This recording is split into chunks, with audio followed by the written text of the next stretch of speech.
या इलाही बख्श दे सईद को रोज़े हश्र तो। इनका सवाल ये है कि इनके दिल में वसवसा आता है कि एक मर्द के साथ 50 औरतें होंगी, तो किस तरह से ये 50 औरतें एक आदमी के साथ रहेंगी, जबकि इस्लाम में 4 ही शादियाँ जो हैं ज़्यादा से ज़्यादा हो सकती हैं। तो 50 औरतों का जो कॉन्सेप्ट है वो इनके समझ में नहीं आया।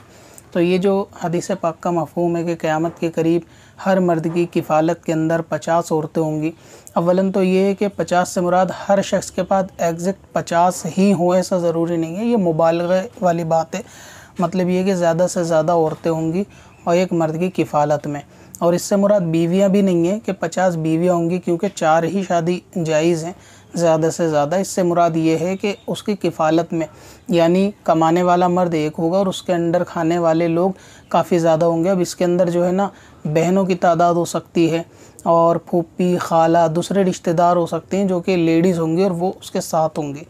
और क़यामत के करीब ख़वातीन की तादाद बढ़ने से मुराद ये है कि यानी उस वक्त में पैदाइश जो है वो लड़कियों की ज़्यादा होगी। तो जब लड़कियों की पैदाइश ज़्यादा होगी तो बर्थ रेट फ़ीमेल की वजह से उनका बर्थ रेट ज़्यादा बढ़ जाएगा। तो क़यामत के करीब इससे मुराद ये है कि जब ख़वातीन की तादाद बढ़ेगी। और दूसरा रीज़न ये हो सकता है कि जंग के अंदर जो है वो मर्द शामिल होंगे तो शहीद होंगे, इस एतबार से जो उनके पीछे ख़वातीन रह जाएंगी। तो इस तरह से जो है ना, ख़वातीन की तादाद मर्दों के मुकाबले उस वक्त ज़्यादा होगी। तो ये 2 रीज़न है। एक तो ये कि मर्द का जंग में शहीद होना, तो इस एतबार से ख़वातीन की तादाद बढ़ना। दूसरा ये कि विलादत में लड़कियां ज़्यादा पैदा होना, तो उस वक्त अगर लड़कियां ज़्यादा पैदा होंगी तो इस तरह भी जो है ना, लड़कियों की तादाद बढ़ जाएगी। मसलन किसी की 5 औलाद होंगी तो 5 की 5 बेटियां हो सकती हैं, या फिर एक बेटे पे 4 बेटियां हो सकती हैं। तो इस तरह से लड़कियों की तादाद ज़्यादा होगी।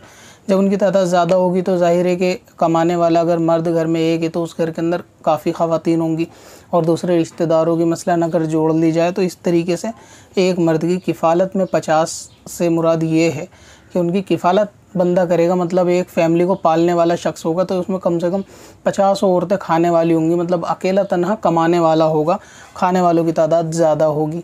और इससे मुराद शादी नहीं है कि वो शादी 50 करेंगे, तो ऐसा नहीं है। उनकी खुद की बेटियां वगैरह होंगी, नवासियाँ, पोतियाँ, इस तरीके से जो है ना तादाद ख़वातीन की होगी। और ये क़यामत की निशानियों में से एक निशानी जो है वो बयान फरमाई गई है। अपनी वेबसाइट और व्लॉग के लिए ख़रीदें अपनी खुद की सबसे सस्ती cPanel होस्टिंग qadrihosting.com से। अगर आप हमारा coupon code SMS Warsi use करेंगे तो आपको स्पेशल ऑफ़र भी दिया जाएगा। लिंक नीचे डिस्क्रिप्शन में। कब से अपनी खताओं का शुमारा जाएगा।